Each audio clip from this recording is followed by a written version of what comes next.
जय शिवराय मित्रांनो कायमस्वरूपी दुष्काळाच्या झळा सोसणाऱ्या विदर्भातील शेतकऱ्यांना दिलासा देण्यासाठी राज्य शासनाच्या माध्यमातून वैनगंगा नळगंगा नदीजोड प्रकल्पाला मंजुरी देण्यात आलेली आहे। याच्या संदर्भातील 20 ऑगस्ट 2024 रोजी एक जीआर निर्गमित करून या नदीजोड प्रकल्पाला प्रशासकीय मान्यता प्रदान करण्यात आलेली आहे आणि याच अनुषंगाने या नदीजोड प्रकल्पाबद्दल थोडक्या स्वरूपामध्ये माहिती आजच्या व्हिडिओच्या माध्यमातून घेण्याचा प्रयत्न करणार आहोत। मित्रांनो, पश्चिम विदर्भातील विशेषतः अमरावती विभागातील शेतकऱ्यांसाठी अतिशय महत्त्वाचा असा समजला जाणार हा प्रकल्प आणि याच प्रकल्पाला 20 ऑगस्ट 2024 रोजीच्या जीआर नुसार 88,000 कोटी रुपयाची प्रशासकीय मान्यता देण्यात आलेली आहे, ज्याच्यामध्ये 1032 कोटी 6 लाख रुपयाची रक्कम ही वैधानिक मान्यतेसाठी, तर प्रकल्पाचे जे काही बांधकाम असतील याच्यासाठी 87,342 कोटी रुपयाची तरतूद राज्य शासनाच्या माध्यमातून करण्यात आलेली आहे। मित्रांनो, यापूर्वी सुद्धा आपण अपडेट घेतले होते की या प्रकल्पाला मंत्रिमंडळाची मंजुरी देण्यात आलेली होती आणि याच मंत्रिमंडळाच्या अधीन राहून या शासन निर्णयाच्या माध्यमातून आता हा नदीजोड प्रकल्प राबवला जाणार आहे।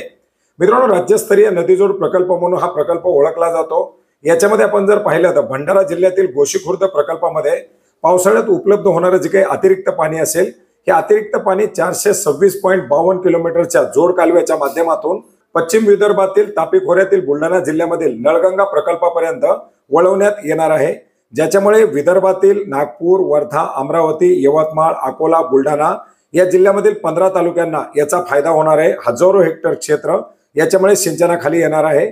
याच्यामुळे रब्बी हंगामात सुद्धा पाण्याचा वापर करता येणार आहे। याच्यासाठी 31 साठवण तलाव सुद्धा या नदीजोड प्रकल्पाच्या अंतर्गत बांधण्यात येणार आहेत। याच्यामध्ये आपण जर पाहिले तर या जोड कालव्याद्वारे उपलब्ध होणारे पाणी रब्बी हंगामामध्ये वापरण्यासाठी 41 साठवण तलाव प्रस्तावित आहेत।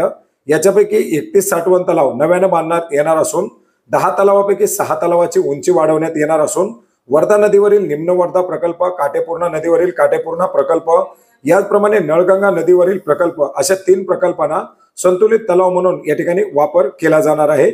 आणि मित्रांनो, याच विविध घटकासाठी राज्य शासनाच्या माध्यमातून हे जे काही नवीन साठवण तलाव असतील, कालव्याची बांधकाम असतील, याच्यासाठी 87,342 कोटी रुपयाच्या किमतीला तत्वता मान्यता देण्यात आली। याच्यासाठी काही अटी घालण्यात आलेल्या आहेत।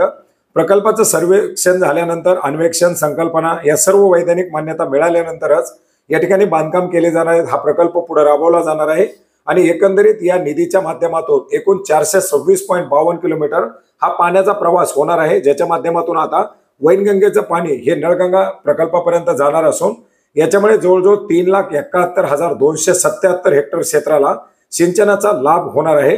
मित्रांनो, याच्यासाठी काही अटी शर्ती सुद्धा देण्यात आलेल्या आहेत। या अटी शर्तीच्या अधीन राहून हा प्रकल्प राज्यामध्ये पुढे पार पाडला जाणार आहे, ज्याच्यामुळे निश्चितच पावसाळ्यामध्ये पूर परिस्थितीमुळे अतिरिक्त असणारं पाणी अवर्षणग्रस्त असलेल्या भागातील रबी आणि खरीप या दोन्ही हंगामासाठी उपलब्ध करून दिलं जाणार आहे। तर मित्रांनो, राज्यातील शेतकऱ्यांसाठी, विशेषतः विदर्भातील अवर्षणग्रस्त शेतकऱ्यांसाठी एक महत्त्वपूर्ण असा मानला जाणारा हा प्रकल्प आणि याच प्रकल्पाला आता राज्य शासनाच्या माध्यमातून देण्यात आलेली ही एक महत्त्वाची अशी मंजुरी आहे। मित्रांनो, हा जीआर आपण महाराष्ट्र.gov.in या संकेतस्थळावरती पाहू शकता। याच्या माध्यमातून आता लवकरात लवकर हा प्रकल्प पूर्ण केला जावा आणि या दुष्काळग्रस्त, अवर्षणग्रस्त असलेल्या भागातील, आत्महत्याग्रस्त असलेल्या भागातील शेतकऱ्यांना पाण्याची उपलब्धता करून देऊन हा भाग सुजलाम सुफलाम करावा, हीच एक अपेक्षा। धन्यवाद।